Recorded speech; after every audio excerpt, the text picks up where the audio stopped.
Aqui ao lado do deputado federal Fernando Máximo, temos a grata satisfação de recebê-lo aqui na sede do jornal eletrônico Eu Ideal. E ele nos traz novidades importantes, que é praticamente um nome que movimenta o cenário eleitoral em Rondônia. E o anúncio que ele vai dar para a gente hoje, de fato, vai movimentar, porque vai até, vamos dizer, mudar os rumos da corrida eleitoral. Deputado, eu quero lhe confirmar hoje duas informações que o senhor havia já comentado em alguns foi rumores na imprensa e agora queremos ouvir do senhor a confirmação. Uma, o senhor está de malas prontas para o Partido Liberal, para o PL, e a segunda, o senhor é pré-candidato ao Senado pelo PL? É isso mesmo, Juan. Tudo bem? Olá a todos do Eu Ideal, sempre um prazer, uma honra estar aqui com vocês. Estou indo para o PL e, a priori, pré-candidato ao Senado pelo Partido Liberal na chapa com o senador Marcos Rogério, que é pré-candidato ao governo do Estado. Deputado, já está definido ou há possibilidade de alguma alteração? O senhor é o candidato a Senado, pré-candidato ao Senado do PL, o senador Marcos Rogério já está definido como pré-candidato do partido. Óbvio que há alterações, fazem parte do jogo político, mas a possibilidade de alteração é mínima? A possibilidade é praticamente zero. Isso é o que está definido hoje. Na vida tudo pode, mas assim é raríssimo. Acho que da nossa parte está fechado, é isso mesmo. Sou pré-candidato ao Senado, o senador Marcos Rogério é pré-candidato ao governo. Deputado, e também a gente quer tocar num assunto importante, é que nas anotações do Bolsonaro, que foram divulgadas na imprensa nacional, o seu nome saiu lá. E também o nome de outra figura, outro quadro do PL aqui em Rondônia, também saiu nas anotações, que todo mundo já sabe, né, que tem o Bolsonaro, né, até então, tem um pré-candidato que inclusive já está colocando o sobrenome Bolsonaro no nome dele, que é o Bruno Scheid Bolsonaro, né, conforme ele está divulgando. Nesse caso, com a conjuntura atual que o PL Rondônia tem, os quadros que o PL hoje tem, o partido vai lançar dois pré-candidatos, que é o Bruno Scheid e o senhor? O senador Marcos Rogério tinha a possibilidade de vir para a reeleição ao Senado ou de escolher um outro nome para ser candidato ao Senado. E aí, ele, como é pré-candidato ao governo, acabou escolhendo o nosso nome, chancelando, para que nós fôssemos candidato na vaga que seria a vaga de candidatura dele. Então, sou pré-candidato ao Senado pelo PL nessa vaga que seria do senador Marcos Rogério. O Bruno Scheid é um cara de direita, um cara muito próximo do presidente Bolsonaro, que tem ajudado muito ele durante os últimos anos, momentos difíceis, a primeira-dama Michele também, e ele é o escolhido do presidente Bolsonaro para ser o pré-candidato na outra vaga. Deputado, o senhor, nas eleições de 2022, foi o deputado federal mais votado, inclusive o senhor conseguiu trazer consigo outros nomes, né?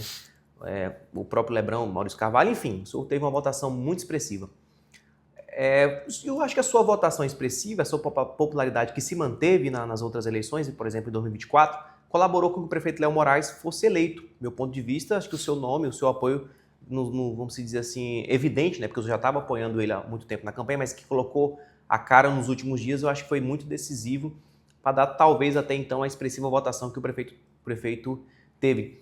A gente nunca mais viu registros fotográficos, nunca mais viu registros do prefeito com o senhor da capital. Parece que ele já está em outro grupo político, né? Já está lançando outro candidato ao governo, outro candidato ao Senado.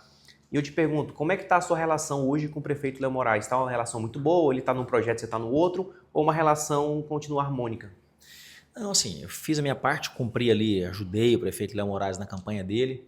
Era o que eu pensava que era melhor para Porto Velho, acredito que era a melhor opção. Apoiamos o prefeito Léo Moraes, trabalhamos. Eu não vou para a campanha para trabalhar, para fazer de conta, eu vou para trabalhar mesmo. Era carro de som, era distritos, era bairros. Estivemos muito presentes na campanha no segundo turno. No primeiro turno a gente ficou neutro em Porto Velho, apoiei outras candidaturas no interior. No último sábado eu estive com o prefeito Léo Moraes, você está questionando que a gente não está em aparições públicas, no último sábado a gente estava junto, eu, ele e o senador Marcos Rogério em uma igreja.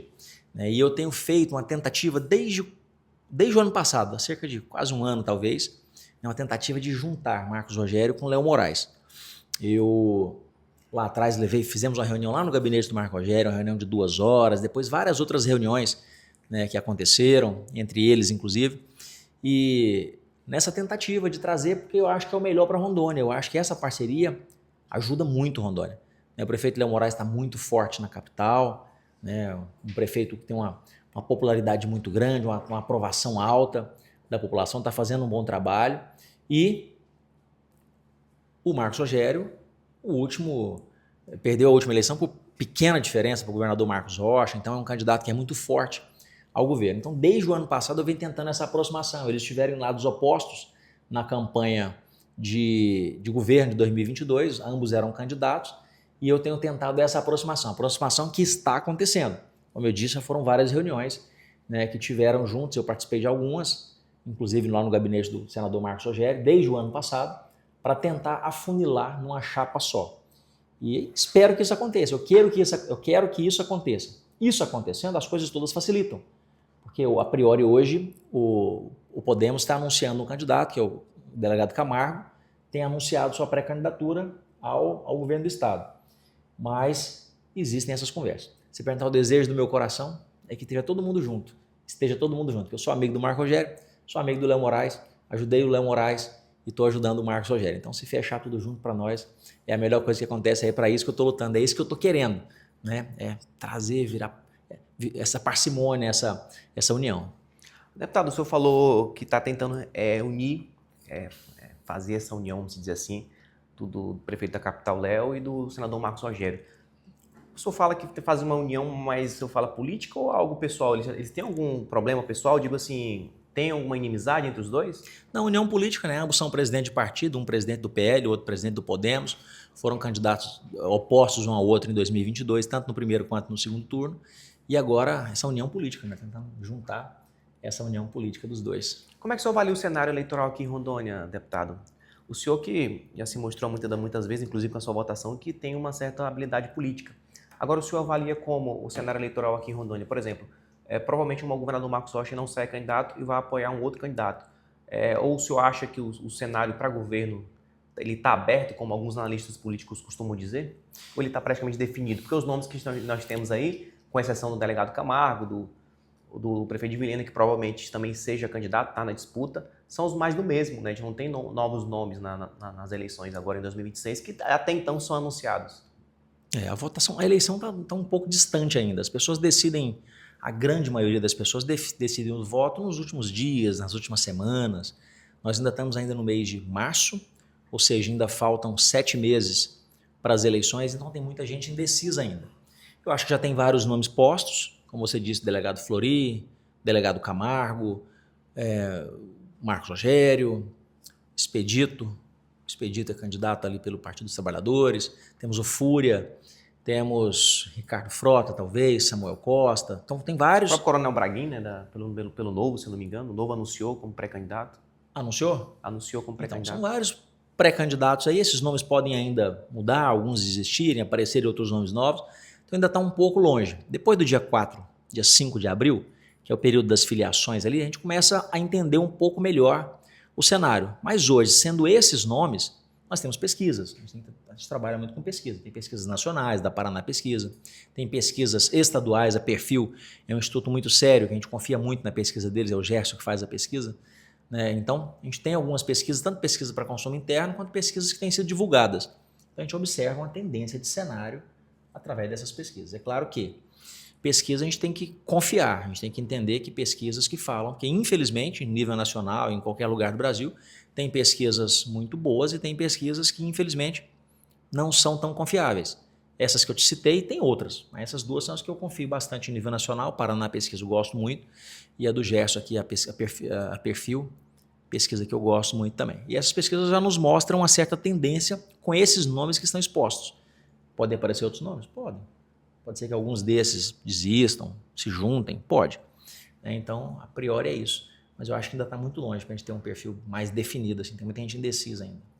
Para finalizar, deputado, na verdade eu queria fazer 2 perguntas. A primeira é sobre o seu mandato, né? Eu queria destacar quais são as ações que o senhor mais, vamos dizer assim, se orgulha, os recursos que o senhor destinou para o Estado do decorrer do seu mandato, os municípios, como tem sido o seu trabalho legislativo, parlamentar.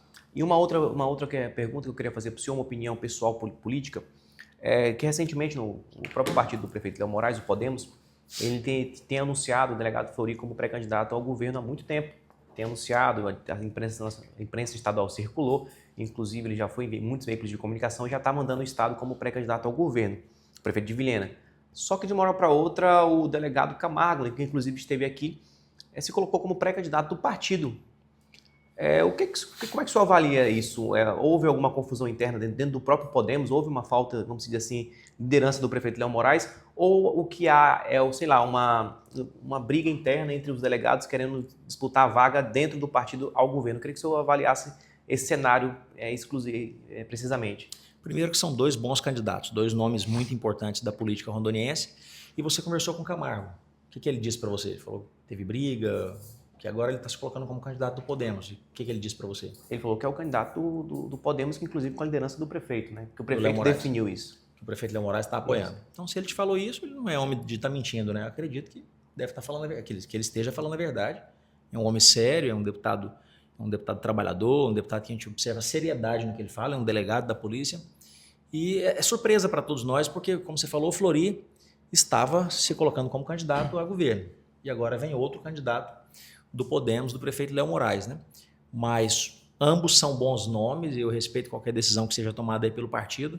Não tem como eu saber ao certo, eu não faço parte do partido, eu não participo dessas discussões e dessas conversas. Mas se o delegado Camargo te falou isso, pode ter certeza que ele deve estar falando a verdade, porque é um cara sério. É porque o cenário hoje o delegado federal era candidato ao governo, depois um delegado estadual, que quem decide no final é o filho de um delegado, né? Então o cenário que a gente tem hoje é esse. Agora, para finalizar, deputado, eu gostaria que o senhor falasse a respeito do seu trabalho, né, os seus recursos que o senhor destinou ao estado de Rondônia, quantos foram o seu recurso no total do seu mandato e como se dizer assim, algo que o senhor tem orgulho de comentar, que isso aqui foi trabalho do meu mandato. São aproximadamente 240 milhões de reais nesses 3 anos, distribuídos principalmente para a saúde, mais de 172 milhões para a saúde, mas tem também recursos, mais de 22 milhões para a agricultura, recursos para a educação, recursos para a segurança. Né? A segurança é um questionamento muito grande das pessoas. Eu acabei de destinar agora 200 fuzis M400, calibre 5,56 para as polícias militar e civil e mais 20 fuzis para as polícias penais. E as polícias penais para trabalhar ali nos presídios, etc. E para a Polícia Militar e Polícia Civil, eu exigi que todos os municípios de Rondônia tenham fuzis desses. Todos os municípios vão ter fuzis nossos colocados, porque eu acho que a polícia tem que estar sempre mais bem preparada. Né? Infelizmente, os criminosos têm armas poderosíssimas. E por que a polícia não pode ter uma arma dessa moderna, tecnológica, boa para defender a nossa população, para defender você, para defender a minha e nossas famílias? Então, para a segurança pública, colocando esse recurso. Para a saúde, são muitos recursos, muitas unidades de saúde sendo construídas. Por exemplo, acabei de voltar de Ariquemes, a unidade ali no bairro Jorge Teixeira, 2.400.000 reais para a construção. Então, uma obra maravilhosa, está indo de vento em popa. Tem recursos para a unidade de construção de 3 unidades de saúde em Ji-Paraná.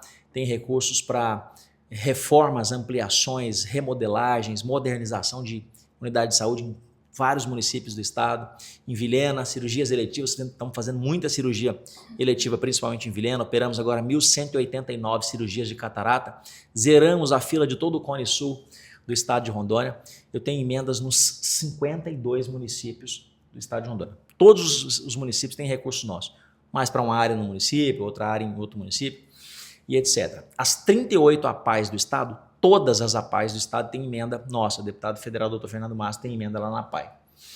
As demais instituições que trabalham com pessoas com transtorno do espectro autista e outras neurodivergências, como por exemplo a AMA de Porto Velho, como a AMAR de Ariquemes, Pestalozzi, Roseta, a Amavi de Vilhena, Cernic de Cacoal, Senap de Pimenta Bueno, são mais de 60 instituições que nós estamos colocando recursos e ajudando a manter essas instituições, porque são fundamentais, são importantes. Hospital de Amor da Amazônia, colocamos R$1 milhão um ano atrás, estamos colocando mais R$1 milhão agora, destinação para atender melhor a nossa população também.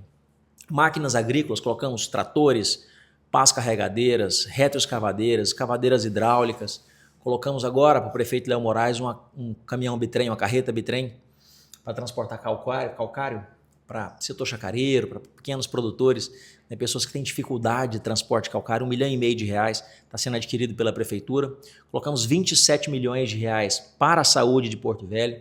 Colocamos ainda um CAPS infantil, um centro de atendimento psicossocial para Porto Velho, que não começou a construir ainda, mas com fé em Deus, em breve, o dinheiro está na conta, em breve começará a construção desse CAPS, Centro de Atendimento Psicossocial Infantil, em Porto Velho. Necessita tantas crianças com transtornos psicológicos e psiquiátricos que precisam de um atendimento diferenciado, num local preparado para atender essas crianças. Temos recursos ainda com um projeto fantástico chamado Enxergando com Amor, onde nós atendemos 16 mil crianças com avaliações oftalmológicas. A Associação Médica Brasileira e o Colégio Brasileiro de Oftalmologia fizeram uma pesquisa e mostraram que 20% aproximadamente das crianças em idade escolar, criança e adolescente de 6 a 18 anos no Brasil, precisam de óculos. Estão com problema, algum desvio, alguma disfunção ocular. A grande maioria devido ao uso de tela. Isso aumentou 300% nos últimos 5 anos por causa de uso de telas. E aí tem uma outra pesquisa mostrando que avaliou 21 mil crianças no Brasil em escolas públicas, que 85% das crianças de escolas públicas que precisam de óculos não têm os óculos, porque não fizeram a consulta ou porque fizeram a consulta e não tiveram condição de comprar os óculos. E aí tem uma pesquisa americana feita em multicêntrica em vários países, da África, da Ásia, inclusive aqui da América Latina, mostrando que uma coisa lógica, que você vai concordar com essa pesquisa, é óbvio, que crianças que não têm óculos quando precisam acabam aprendendo menos do que as outras crianças. É claro, não conseguem enxergar direito no quadro, chega em casa, não está querendo estudar, não está querendo, o pai acha que é preguiça e na verdade não é. Essas crianças vão ter uma dificuldade de aprendizado e lá na frente vão ter dificuldade de entrar numa faculdade, vão ter dificuldade de mercado de trabalho. Então, essas crianças ficam muito prejudicadas. Nós sabemos que no Brasil, lamentavelmente, escolas públicas têm um ensino um pouco inferior às escolas privadas. Não sou eu que estou dizendo, são as estatísticas. Se o cara que está na escola pública, que já tem um ensino um pouco inferior, não consegue aprender nem aquilo que é dado na escola pública por causa de um problema ocular, vai ter mais problema no futuro. Então nós criamos esse projeto Enxergando com Amor, já atendemos 16 mil crianças. E como é que funciona na prática? Pega uma escola X, tem 500 alunos, a gente avalia todas as crianças daquela escola, todas. E aí o médico oftalmologista prescreve os óculos para algumas delas. A gente pega aquelas crianças que teve a prescrição dos óculos, tem uma mesa com 25 tipos de armações, a criança escolhe a armação que ela quer, a cor, o tipo, o modelo, o material, e a gente entrega os óculos, daí a alguns dias para essas crianças, óculos personalizados não só com a lente, mas também com as armaduras, né, para que as armações para que as crianças possam usar esses óculos e não querer tirar, porque você tem que entregar o óculos, mas a criança tem que usar também. Né, e é um projeto que ele resolve um problema de saúde pública atual, um problema também da educação, de evasão escolar, de reprovações, etc., e minimiza um problema social, econômico e financeiro lá do futuro. Essas crianças terão um futuro melhor. Então é um dos projetos que mais me emociona, já atendemos 16 mil crianças nesse projeto. Além disso, um outro projeto que a gente tem feito bastante no estado é a castração, é o Castra Mais Rondônia. São 18, já estão completando agora no mês de abril, 18 mil castrações de cães e gatos, machos e fêmeas, em mais de 30 municípios. E é um projeto muito interessante, que ele é saúde animal, a gente cuida dos bichinhos que estão sofrendo, os animaizinhos morrem nas ruas, sofrem, pegam doenças, morrem de fome, de sede, sol e chuva, são maltratados em muitos lugares, às vezes dão comida até envenenada para os bichinhos, morrem, sofrem muito. Algumas vezes são atropelados, quando são atropelados por motociclistas, esses motociclistas caem, fraturas, são centenas de acidentes de moto com fraturas por ano no estado de Rondônia. Quebra braço, quebra perna, quebra cabeça, às vezes morre. Tem dezenas de mortes por ano no estado de Rondônia por motociclistas que atropelaram um cachorro, caíram da moto. Eu falo cachorro, gato também pode acontecer, mas é muito raro. A maioria é cachorro mesmo. De vez em quando nas estradas tem capivara e outros animais, mas a grande maioria é com cachorro. Então é um projeto de saúde animal, bem-estar animal. Eu sou muito feliz por isso, que eu sou um protetor animal, mas é um projeto que influencia lá dentro dos hospitais. Em cidades lá do sul, onde fizeram esses projetos durante muito tempo, você eliminou animais de rua e você acaba diminuindo muito, praticamente zerando acidentes de moto com animais. Então você evita do bichinho morrer atropelado na rua e evita do cidadão, ser humano, cair, quebrar clavícula, perna, braço, cabeça e até morrer em algumas vezes. E diminui a superlotação de hospitais. Para um cara que cai, quebra um fêmur, um braço, bate a cabeça, vai para a UTI, passa meses ali internado às vezes afastado do trabalho e lamentavelmente pode ficar sequelado, paraplégico, tetraplégico, amputado, um traumatismo craniano ficar sequelado e às vezes pode falecer. Então é mais um projeto que a gente executa, né, baseado em solicitações de pessoas nos pedem esses projetos. Né? E outro projeto interessante, o projeto do Monjaro, né, o projeto de emagrecimento, nós destinamos um recurso para Vilhena, recurso para Ji-Paraná, recurso para Porto Velho, como um projeto piloto. Começamos já em Vilhena e Ji-Paraná. Projeto muito bacana que eu exijo que tenha uma qualidade, não é só aplicar o medicamento e empurrar o paciente, muito pelo contrário. É um acompanhamento multiprofissional, multidisciplinar. Outra coisa, é para a saúde, não estética também, né, deputado? Ele melhora a estética, mas é um projeto que o uso do Monjaro ele diminui pressão arterial, controla a glicemia, ou seja, muitos diabéticos estão ficando curados com o Monjaro, outros pelo menos melhoram controla um pouco a glicemia, melhora colesterol, triglicerídeos, diminui gordura no fígado, esteatose hepática. Anteontem saiu uma revista internacional mostrando que até a insuficiência renal tem níveis melhorados com o uso do Monjaro, diminui a ansiedade, diminui depressão, até taxa de suicídio caindo, principalmente em mulheres. A autoestima melhora, o cara começa a produzir mais, trabalhar melhor, mais feliz, produz mais no estudo, mais. Então é uma gama de coisas. E a Inglaterra fez um estudo mostrando que cada libra esterlina que eles investem, e eles estão investindo muito na saúde pública lá na Inglaterra, cada libra esterlina investida, em 10 anos recupera 2, com prevenção. Porque o diabético descontrolado tem infecção nos pés, por exemplo, feridas, machucadas, tem que amputar pé, perna, às vezes morre, vai para a UTI, fica grave, sequela, sepsis, infecção generalizada, etc. Pode ter retinopatia diabética ficando cego, pode ter nefropatia diabética ficando com insuficiência renal. Quem tem hipertensão pode ter AVC, descontrola, faz um AVC, um derrame, infarto. Então diminui em 30%. O uso do Monjaro diminui em 30% a chance de ter AVC e infarto, complicações do diabetes. Então é uma redução de gastos lá na frente. Então não é gasto, é um investimento que você faz agora, diminui custos lá no futuro. Você investe agora no Monjaro e diminui custos lá na frente. E atende as pessoas que precisam. Hoje é um medicamento muito, muito bom e que as pessoas... Eu falo Monjaro, mas é tirzepatida. Eu falo Monjaro para as pessoas entenderem. Lembrarem que é o nome comercial dele. Então, você está dando um medicamento que muitas das pessoas não têm condição de comprar.